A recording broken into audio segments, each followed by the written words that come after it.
Cody, now that is a way to return to the octagon. Now you've had a few moments to digest what the performance you just put on. Where's your emotions at right now?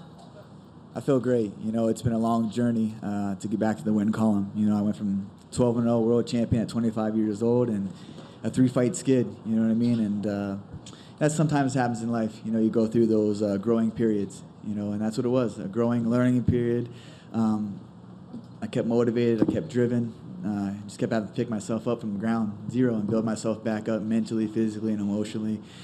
And my passion and love is here for the sport to stay, and that's it. I'm excited to be back.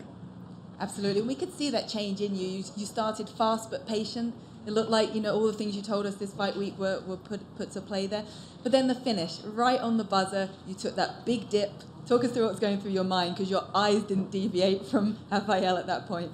Yeah, I felt great. You know, all week, Coach Mark and my other coaches were saying, hey, the inside shots, you know, that's a lot of your knockouts come from the inside shots. So, you know, roll dip. And that's what we worked on all camp, you know, just getting back to myself, not being in front of someone. I got the speed, I got the power, I got the vision. Don't let these guys, I don't need to stand in front of these guys and brawl and put on a show. I can pick them apart just like that. I stayed calm. I waited for a sun sal to open up. You know, doing level changes, doing what I needed to do in our game plan with my coaches to get that victory. And it feels so good to just be so in sync with the coaches and to finally get that victory over a tough adversary. Having had all this time off now, have you thought about how soon you'd like to get back in there? I heard that they're going to Fight Island, and there's only one name that I want to fight in Fight Island. That's Peter Yan, you know. So, Dana, I'm healthy. I'm ready. I want this strap back. I want this world championship back. It's vacant for a reason, and that's my destiny to get it back. So I'll go through whoever they need me to go through, but it's inevitable that it's mine. So do you feel you're going to need to fight a fight or two more with obviously Aldo and Yan lined up, and then Aljamain possibly guaranteed that next shot? Is it maybe 1-2 more fights? What do you think? Let's do a tournament. Let's do a bantamweight tournament, you know. Let's get us in there. Let's go to Fight Island for a few months, go get quarantined out there, and just bring our coaches, bring enough trifecta food to eat. A little plug right there. But and let's go to war. Let's get this battle. Let's get this tournament, and let's see who the real champion is. Let's go back to the old school days. And last question from me, with having Mark Henry there as well as your Team Alpha Male team, what felt different about tonight in terms of the coaching combination that you had? You know what, I'm so thankful and so blessed to have those men in my corner, Chris Holdsworth, Mike Malott, and Coach Mark Henry for tonight. As far as my training partners and coaches in Jersey and in Sacramento, it's been a long time, you know, coming, and they've stuck with me. They believed in me even when I didn't believe in myself or didn't have the hunger that you needed to. In this sport, you have to be hungry. You have to be a killer. You have to keep it on. You got poor kids coming from up all over the world to have a dream to lace these UFC gloves on, and I got back to the smallest points of things, getting free Reebok gear, getting picked up from the hotel, the smallest things you don't really think about. Like, I was so excited to be here, fight week. I know I didn't get to see my family, my son. I was missing my son. You know, obviously, we're going through a global pandemic, but the focus was there, the passion's there, and having those guys in my corner through it all has been amazing. Just very thankful for them, the sacrifices they put in, time away from their family, time away from what they love to do, to spend a week in Renaissance Inn, you know, quarantine, getting COVID tests shoved down their throats. You know what I mean? Like, hey, those guys I would love to have in my foxhole every single time I go to war. Sounds like it was worth it. Great to have you back. Thanks, Caroline. Cody, you said all the right things along the way, man, and you were always professional. But during this stretch, was there ever a time that even you started to doubt yourself and think, maybe I'm not that guy anymore? You know what? That's one thing that I was blessed with, man. I never doubted myself. You know, I didn't have that fire. I didn't have that hunger to go in there every day and just. I felt like I was just clocking in. It was a job. You know, fighting was. When I had nothing, I had fighting. I always had fighting. Even when I was trying to be away from fighting, run away, crawl away, I always got sucked back into fighting. And this is my true destiny, is to be the best fighter. This is what God has blessed me with, the abilities, the speed, the power. the never giving up, I mean, there's so many people in this life that get knocked down and they stay down and they don't get up. I was freaking on top of the world. I was 25 years old, world champion, defending one of the greatest bantamweights in the world from a 3-fight skid. You know how hard that was to get up and do that? You know what I mean? But I have people that watch me. I have people that look up to me. I have a son that I want to show that the work ethic, and no matter times you fail at life, you got to learn and grow and just pick yourself up and keep marching forward. So I want everyone to just be motivated by what I was able to do, and just, and that's what I hope to do for the rest of my career. Is no matter how many times I win or lose or how many titles I win, but at the end of the day, man, I just never give up. No matter what you're going through in life, it's a hard world. It's not a fair world, and it's a crazy world we live in. You just got to keep a goal, keep driven, and keep your desire to be the best. We saw a little bit of the showboating that we've come to love from you. Was there a moment in there where you felt comfortable and said, okay, I can have a little fun in here? Yeah, I just love to fight, and when I'm on like that, I like to have a little bit of, showmanship. But inside, we had a couple conversations inside there. He kept throwing that wheel kick, and I was like, man, that's like the 4th time you threw that, bro. Like, he's like, I'm gonna keep throwing it. And I'm like, all right, I'll keep dodging that shit. Hopefully, it don't get me with one. But hit him a couple times hard. I knew he was hurt, and I was like, oh, that one hurt him. I yelled at the coach. He's like, oh, he's hurt. Like, let me just slow it down a little bit, And he chatted back, oh, that's going to take more than that. I'm like, all right, he's game. He's a game dude, you know what I mean? And it shows for a reason. He's been here since the WEC days. He's been top 5 for however long, decades. And he's a hard dude to finish. Hasn't been knocked out in, 10 years, So I'm happy with my performance, and just excited to just keep it building from there. Last thing for me, settle the debate. Who had the better one-punch KO tonight? Was it you or Sean O'Malley? Bro, come on. Dana White, give me that 50K. You got the 50K. Oh, hey, thank you, Dana. Thank you. I appreciate it. Cody, back here. Jim Griesheimer, cage side seat. Hey, I just wanted to say congratulations, but I want to ask you about a night that the bantamweight division shined maybe like never before. In one night, right? Former champ comes back with an emphatic statement. What are your thoughts on the state of the division right now? Where do you see yourself? And how long do you think before you're ready to take that shot and maybe put that gold back around your waist? Man, I just watching the bantamweight get so much hype, and not even hype, but just recognition on the night. I'm just excited, man. There's going to be so many potential bouts that I can have, so many potential knockout performance bonuses that I'm going to get in my bank from all these guys. They come out and show up. I'm excited for the bantamweight division. It's the best division in the UFC. We have some killers. It's a Shark Tank. I mean, you got Dominic Cruz in there. You got Uriah Faber still, doing what he wants to do. I mean, you have so many guys that are. It's a Shark Tank division. You know what I mean? They're talented. They're fast. They're strong, and I'm just excited to get back to the top and get my title back and come one, come all. How is it different, the feeling you have right now? And I've interviewed you a lot over the years as you were coming up, that hunger that you had. How is it different right now trying to reclaim that spot from when you were trying to claim it to begin with? Yeah, I knew, having a heart-to-heart with myself for the past few years, I said, I trailblazed the path and become a world champion. 25 years old. I fought everybody they put in front of me, knockout artists, undefeated killers in there. Whoever they had me fight, I ran through them.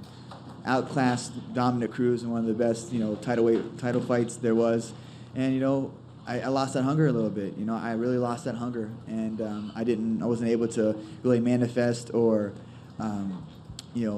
have visions or dreams. So I was focused on, getting healthy and overcoming my injuries. And that was the hardest part, man. Injuries are such a sucky part of this sport, man. It really is. If I could, just say that, the injuries was a hard thing to overcome. It was harder than getting the world championship, but I battled through those. I kept strong. I did everything I needed to do. My coach, Michael Malott, he's like, bro, all camp, he's like, you're that fucking 23-year-old kid with a chip on his shoulder. Like, you just walk around with the confidence again. I was like, damn, man. And I kind of feel like that again. I'm 28 now. I got a child. I got some gray hairs in my beard. But I still feel like that young kid with that's hungry, and that's what you saw tonight. It's just a man with a dream and a fire that burns inside. On Thursday, you talked to us about how you've worked through some demons, and we could see that because when you first came out, you were like super aggressive, always had to be angry and in your opponent's face. And ever since you've been a father, we've seen a different Cody. What else contributes to that besides the gray hairs and everything else? I'll have a few gray hairs, but yeah, definitely. It was trying to be something I wasn't. You know what I mean? I'm a savage in there naturally. I'm a savage person. When I can flip the switch, I don't have to get myself pumped up to fight. And that's what I was having to do. I was having to fake the funk. I had to fake the funk in there. You know what I mean? I was like, fuck, I got to fight. Damn it. You know what I mean? Like, I never want to do that. And I just got back to the love. Just honestly, man, Chris Holdsworth is always, he used to have it blasted all over his vision board and always would, hashtag it, hard work pays off. And that's the simplest, truest statement you can have in this sport, in this life. Hard work will always pay off. So you just have to work, and keep working, and continue to work. No matter how many times you get knocked down, you got to pick yourself up and just keep clawing forward. That's what I'm doing right now. Just back to the hard work. Let the coaches, I got it out my own ways. Let the coaches kind of just take ropes and just go with them. You mentioned post-fight that it's hard to look good against Rafael Sunsao, and it is, but you did. Is the takeaway from this camp and from this fight going forward that if you just stay patient, that these results are going to be inevitable if you trust the process? Is that the new Cody? Oh, yeah, Cody 2.0. You know what I mean? I don't like talking about myself in third person, but he's here. Cody 2.0 is here to stay. And we're just going to keep evolving and keep growing.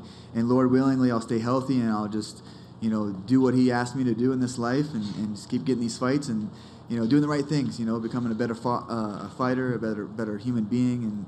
And that's, throughout my whole life. But I'm just so thankful to have the guys I have in my corner from East Coast to West Coast. And I'm just excited and just super thankful to be here, to be able to speak with you guys. I mean, I never really took it for granted, but when you don't have the post-fight victories or the post-fight celebrations or the media, man, you go home to an empty hotel and you're banged up, you're bruised up, and you pick yourself up and kind of go from there. So it's been, since 2016, I was able to sit in front of you guys and really spill out my heart and passion and love for the sport that saved my life and saved so many and helped out me through so many dark times in my life. So I'm fortunate to be here and sit in front of your presence.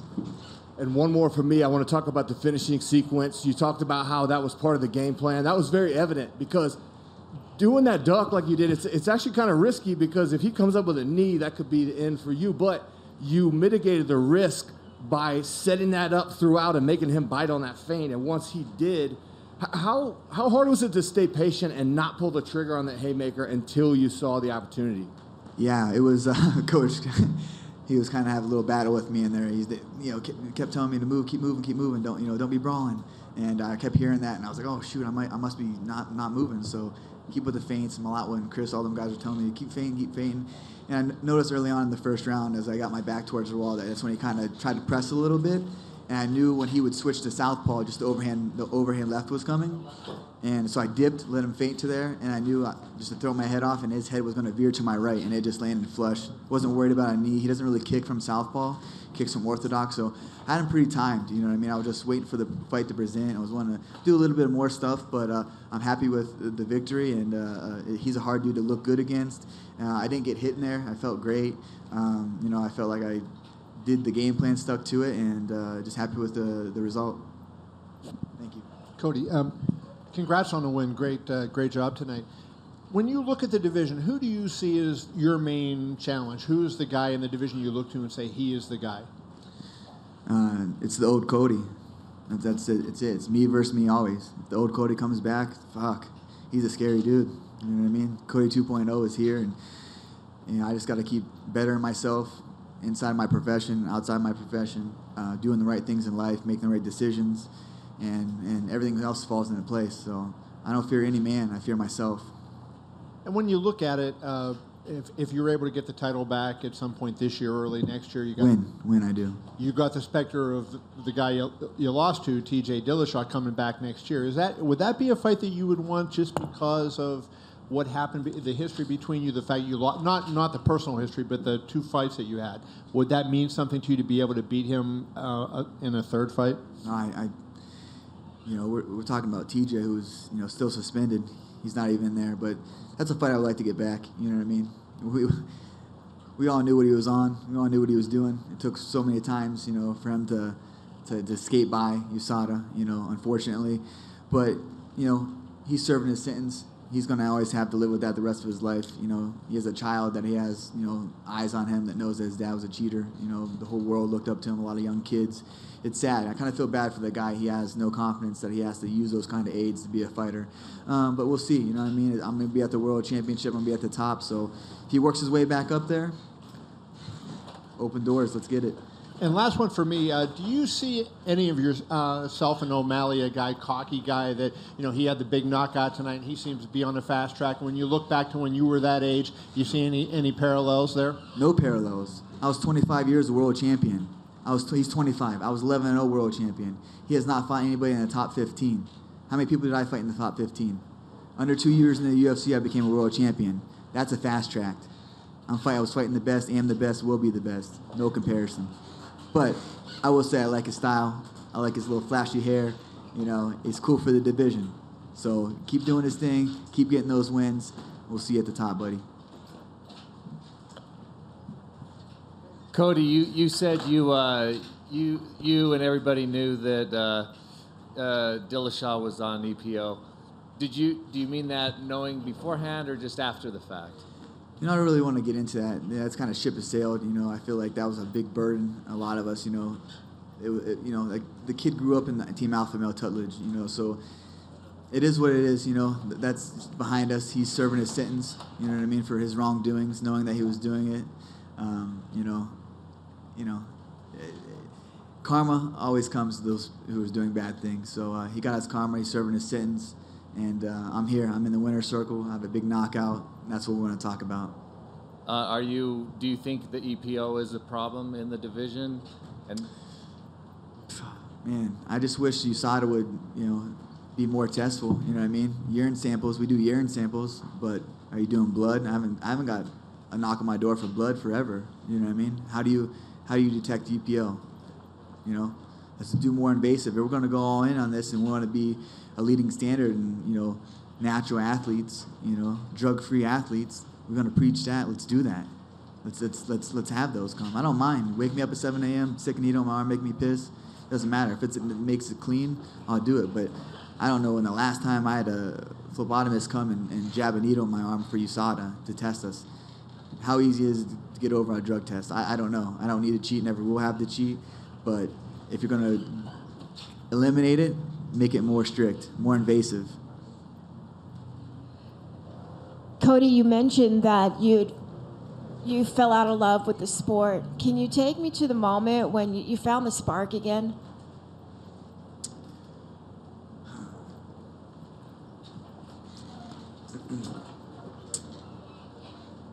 It was leaving the comforts of my home, being in New Jersey, missing my son, leaving all my friends behind, gaining new friends. I'm so thankful for Coach Henry, Frankie Edgar, Eddie Alvarez, Ricardo Almeida, for them guys to let me go there, get out of my comfort zone, to see if I really love this sport, if I could be away from my son, if I could be away from the comforts of my home, the comforts of my bed, to get myself out of bed when I'm beat down, sore, tired, and just to the grind. Then I knew that I still have the passion and the hunger to do this in the sport, for allowing me to come back and forth, both teams, you know what I mean, to get work with both guys, East Coast to West Coast.